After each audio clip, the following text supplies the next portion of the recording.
Gumamit ako ng mask na sumisimbolo ng kamatayan at pagdudusa. Ito ang ginagamit ng mga tinatawag na Medico de la Peste.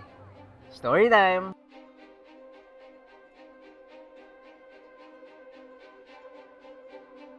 Kung meron tayong matinding sakit ngayon na tinatawag na COVID-19, noong earlier centuries ay may tinatawag na plague.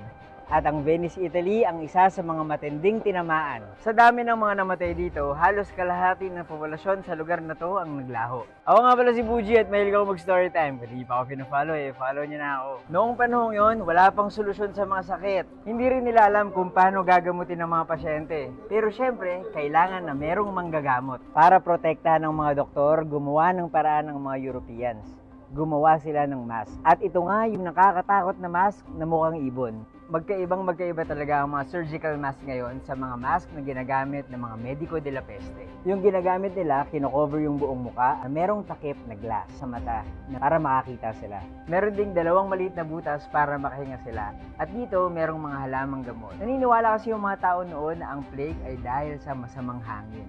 Pinifilter daw nitong mga gamot na to yung hangin na pumapasok sa ilong ng mga doktor. But more than anything else, meron pa talagang ibang dahilan kung bakit ganito ang itsura ng mga Medico de la Peste. Napaniwalaan daw kasi nila noon na ang sakit ay gawa ng masamang espiritu. Dahil nakakatakot yung itsura ng mga Medico de la Peste, ito raw yung magiging dahilan kung bakit hindi papasok yung sakit sa mga doktor at ito rin yung magpapataboy sa masamang espiritu palabas sa pasyente. Eventually, natapos ang plague at naging simbolo ang maskara ng mga Medico de la Peste ng kamatayan at pagdudusa.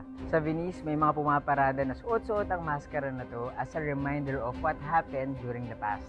Ngayon, sikat na sikat ang mask ng mga Medico de la Peste. Kung alam niyo yung Assassin's Creed tsaka yung steampunk, malamang nakita niyo na to.